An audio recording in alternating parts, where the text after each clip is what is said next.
All right, here. So I'm going to give it a minute or two in case anybody does sign on. Most likely, people are not going to sign on and they will watch it later as I advertise more on it. I don't like to schedule lives because I never know if I'm going to be available. I got so many family members and friends and stuff that I try to hang out with and do whatever with that I'm not always available. That being said, what this live is about, and sorry if there's trouble with the audio, I'm literally out here at a small municipal airport outside of Portland, Oregon, and hoping that the microphone can hold up, but I'm almost out of battery. So if the mic goes out, I gave her my best effort. That being said, I want to talk about a love story. First time I ever met.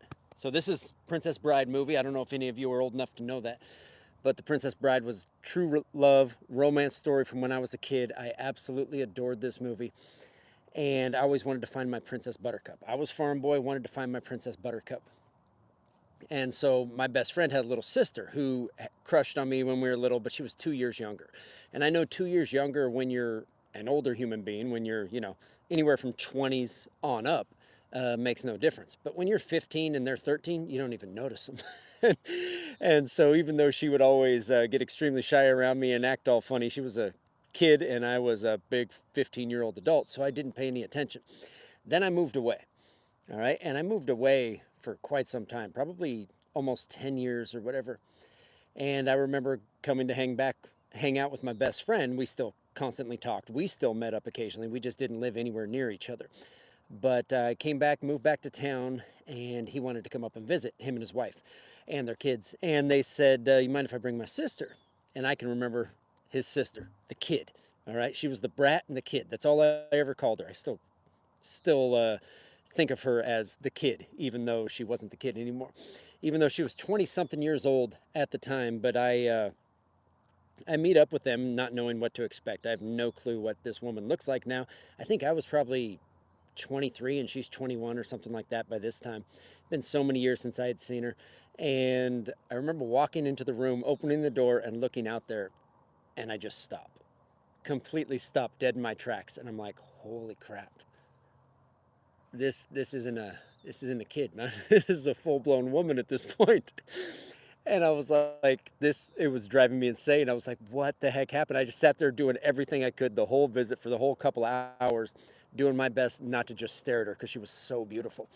And we talked, laughed. She was extremely quiet, extremely shy the whole time. And so I hardly got to speak with her at all during that time, except she asked a few questions here and there, and I answered a few. But all I could think in my head was, I am in so much trouble. This is my best friend's little sister. We're in our 20s now. Complete different story, but still, it's my best friend's little sister. So I let that meeting go.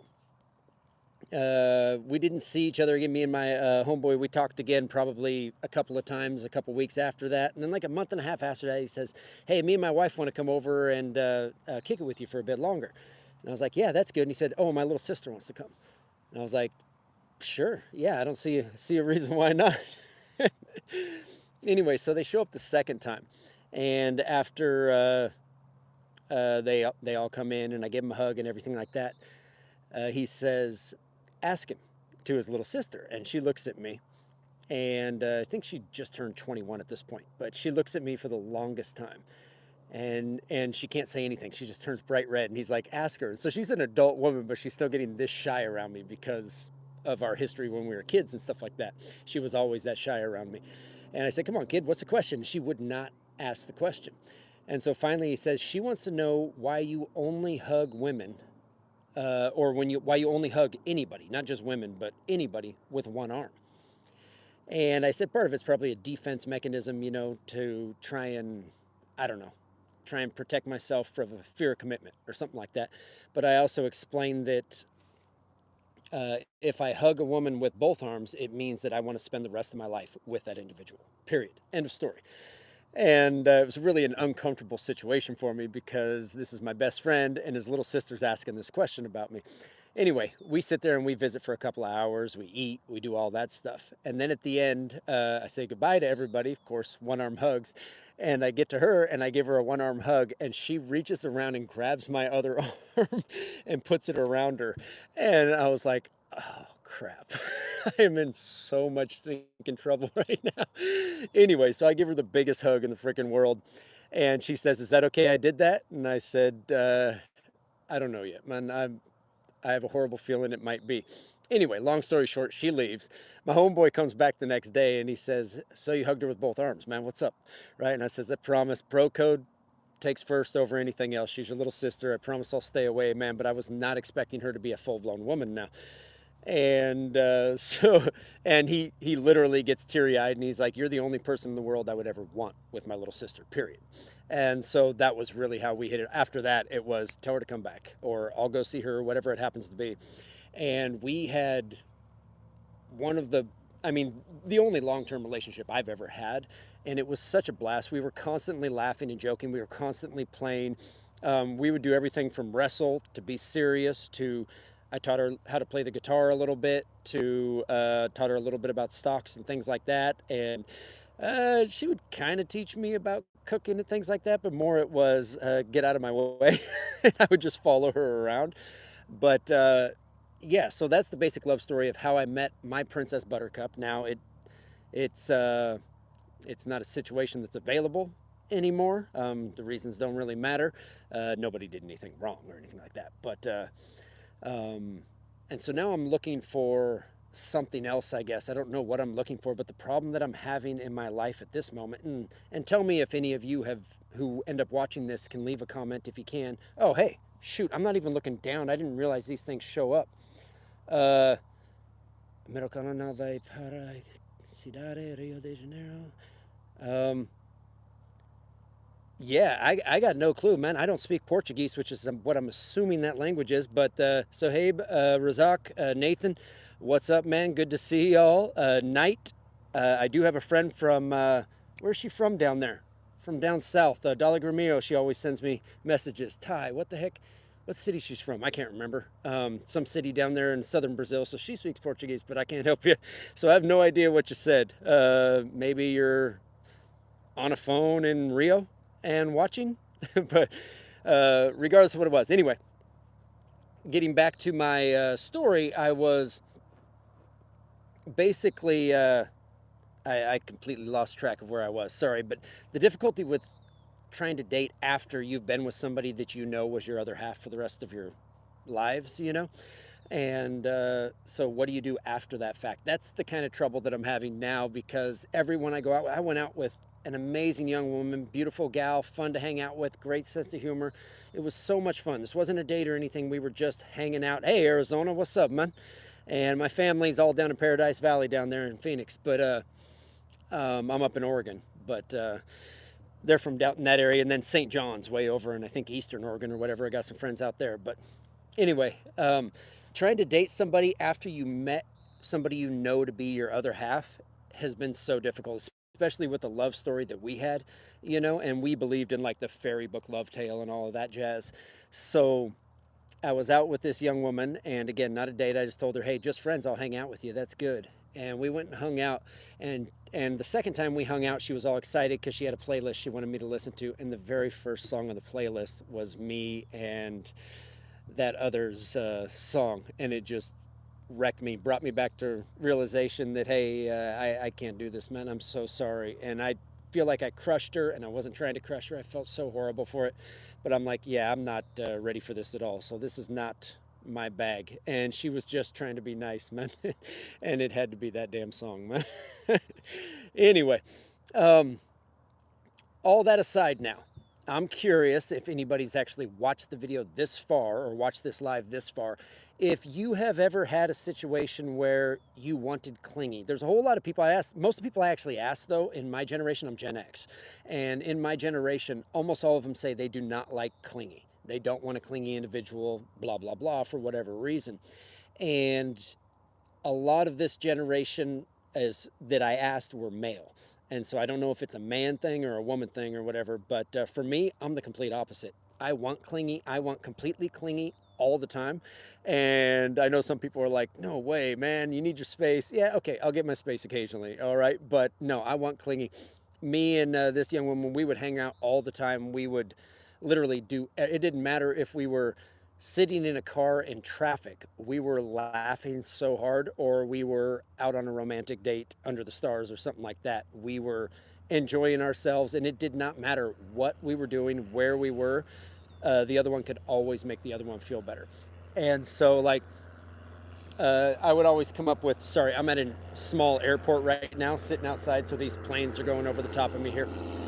But I was always trying to come up with things to make her smile. Like when she was younger, during her birthday or whatever, maybe it was Christmas, she got 10 candy bars. No, it's for her birthday, I think. She got 10 candy bars for her birthday, and somehow they came up missing. And we never found out who took them. But like 20 years later, I see her and I give her a birthday present, and I gave her 10 candy bars. And it was in remembrance of that. Said I tracked down the dude after all these years who had taken your candy bars, and so here you are. Here's your candy bars back or whatever.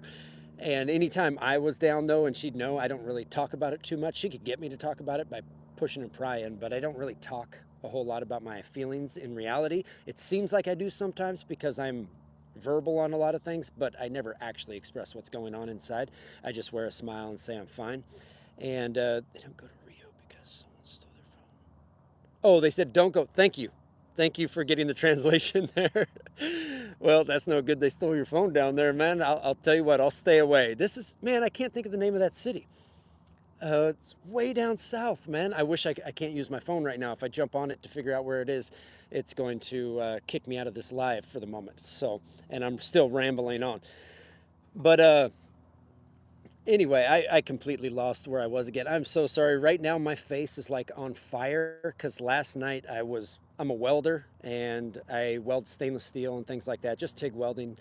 But I needed to get a massive project done and I needed speed, and pulling my hood up and down. Even though I had an auto darkener, I had to pull it up and down because I was getting into back areas and stuff, and I just couldn't do it. So I just left the hood off, and now my face is just like, it's super sunburned. It may not look like it, but it hurts so badly. My eyes were all swollen this morning. They're a little better now, but so it's making it very difficult to think and concentrate when I'm constantly in pain. But I feel stupid for doing it now, but I did get the project done on the bright side. And anyway, so whenever I would be down with this individual, she would do things like, aside from just coming over and sitting on my lap or running over and hanging on me all the time, which always cheered me up no matter what, she would go make Eggo waffles. Seems something stupid, okay? But ever since I was a little kid, I loved Eggo waffles, and I would cover them in so much butter. I'm a Suomalainen poika, all right? I'm a good Finnish boy, all right? And my heritage is back from Finland, where all my family came from. And I would take Eggo waffles and smear them with so much butter and so much sugar, just like I was making panakaku, which is like a pancake over there, but it's way different than pancakes. And I would smear it with so much butter and sugar and then pour maple syrup on the top. And she absolutely hated it, right? But she would make it on one plate and then sit it down in front of me. And I would start to eat it, and then she would eat it, even though she hated it, just because she wanted to cheer me up. And she was the most amazing woman.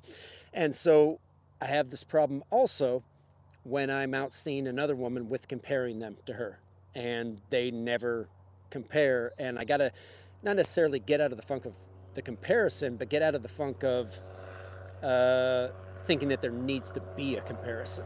It doesn't matter. She's the love of my life since we were little. That's not going to change anytime soon, and it's going to be that way for the rest of my life, you know. But I'm going to go be with somebody else now, and I just can't get over that. Every time I hang out with somebody for more than a week or two, even telling them, hey, I don't want a relationship, I'm not going to have a relationship, it always ends up that they end up wanting one, even though they say that they're ready and understand where I'm at, and they don't fully get it. But something always triggers me. Boom. And all of a sudden I'm back like, I can't do this, man. And I'm just backing out. And I kind of hate that feeling on one hand, but I also like it on the other hand because I believe in one partner for the rest of your life. But things don't always work out, and that doesn't mean you don't pick the wrong partner and then have to go find the actual ones for the rest of your life. But this one was definitely my one and only for the rest of my life. So, all that said, I do like clingy people, and that's about all I really got on here to say. To tell you how I met this individual, to tell you that I like clingy people. This channel doesn't really have direction at the moment. I pretty much am just telling you things that I struggle with in my life as a person who lived an entire life and is now basically starting over, trying to figure out what to do from here. So it's just mostly just me making jokes, me rambling on about nothing, me telling you stories from my past and also what I'm going through today. But if you have questions, feel free to ask. I don't know what I could answer, That being said, I appreciate anybody who watches any of my stuff. I appreciate anybody who watches this video. If you have comments on how you feel about being clingy, on how you feel about relationships you've had that were good, bad, or whether you're indifferent to them nowadays, please hit me up in the comments. Let me know. Other than that, I'm going to go ahead and end this live now because I don't really know what I'm doing here. But I promise you, in the future, in the next couple of months, I'll develop one live every other week or something like that that will be based on a specific topic. And my topics are going to range all over the place, probably, though, from things that remind me of my childhood. Like I grew up in Astoria, Oregon, and they filmed Goonies there. You know, and Goonies is an excellent movie, so I might go do one there. They have a bunch of so-called hauntings where ghost hunters were down there, and that's literally the places I grew up in. We thought they were haunted when we were kids too, without a doubt. Battery Russell, places like that, 100% haunted. Okay, but I'm not really trying to do a haunting thing. I'm just saying things that bring back memories. So hit me up. Ice cream. Have a wonderful day. Whoever else is on this, have a wonderful day. I appreciate the views, and I promise I will get more direction. And if you come up with something you'd like to chat about, just hit me up. Peace and hair grease, y'all.